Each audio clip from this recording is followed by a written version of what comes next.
Hey, good morning everyone. Welcome back to Mindset Explosion, and this is episode number 78. Coming a little bit early, I suppose, so 11 a.m. So I guess some of you are going to get this on the rerun, so maybe skip on about 30 seconds. Just going to wait for a few people to join in, okay, for those that are still off. I think some of the kids go back to school today, is that right? And some tomorrow, depending on where we are. So what I'll do, I'm just going to invite a few people in, and as soon as you're in, just say hello, drop in a hashtag. Hey Robert, how you doing, buddy? How's your training going? Looking forward to hearing some more about your continued training, mate. So please invite some friends, share this video. I'm looking to start doing these videos from a page at some point. I'm just going to update my... I got a Mindset Explosion page, but I think I'm going to just do a few little tweaks and changes around there. Some of the videos in the past, they went, I don't know why that was, maybe I tagged in a business or whatever, who knows. So please share this, and of course, tag in. So let me know what you're up to today. So today is called Who Do You Listen To? And obviously as a coach in many different areas, it seems to have been over this last year, I speak to so many different people, and you know, we're all listening to people all the time. So we're listening to coaches, we're listening to friends, we're listening to colleagues. It's just around us all the time. So we're kind of being influenced or sometimes manipulated, or however you want to look upon it, you know, many different ways. And it's upon, you know, people give out their knowledge or their advice based on their own circumstances, I guess. Let me just make sure my, sorry, I thought my phone was going to ping. So last night, I was talking to Sophie Benson. Sophie, I hope you don't mind me mentioning it. I'm not going to say too much. Just, you know, catching up with her, giving her some advice on how she can launch out her business early in the year. And I kind of said, you know, you're still doing this one bit for marketing. And she said, oh, someone made a comment. Or it wasn't like, why are you doing this? But it was some comment was made to her.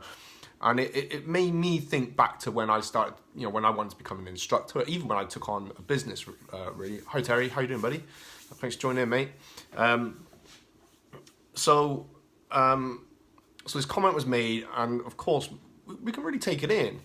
And I think sometimes, you know, whether that was made because, like, in some industries, there's like the them and us kind of thing. I think in my last career, it just felt a bit like that. It was, oh, you're here, this person's there, and you know, maybe there was jealousy or whatever. I don't know.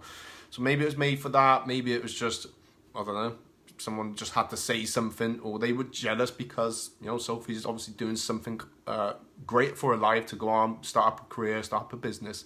So we can get so easily caught up in, you know, listening to, you know, these other things.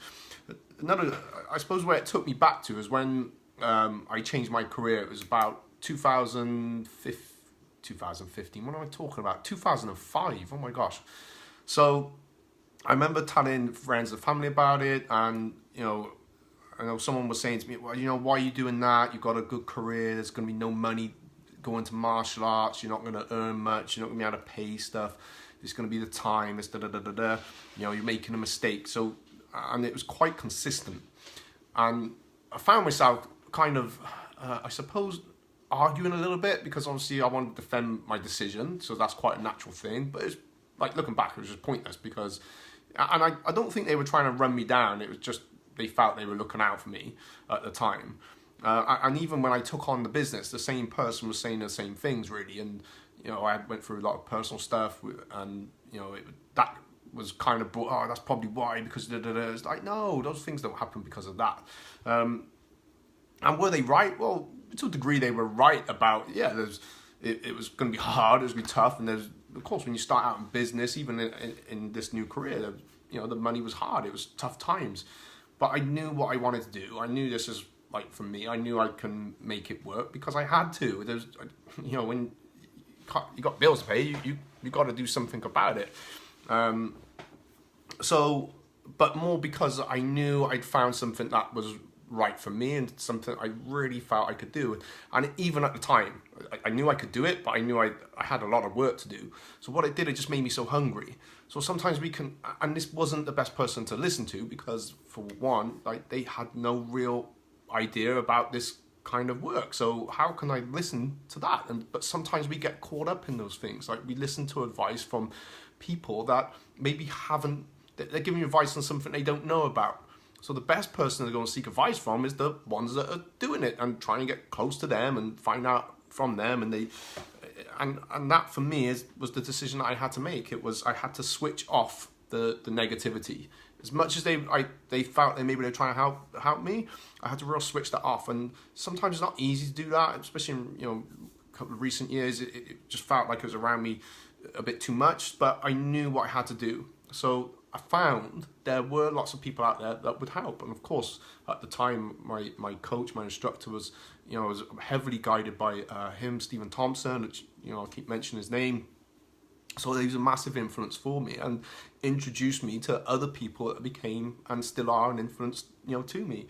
So basically, I picked out one, you know, a couple of different coaches, and the ones that I feel that could really guide me and based on their morals and principles, and I've stuck with them. That's what you know, where all my training comes from. So main thing is when you need advice, is to go to the right people for advice.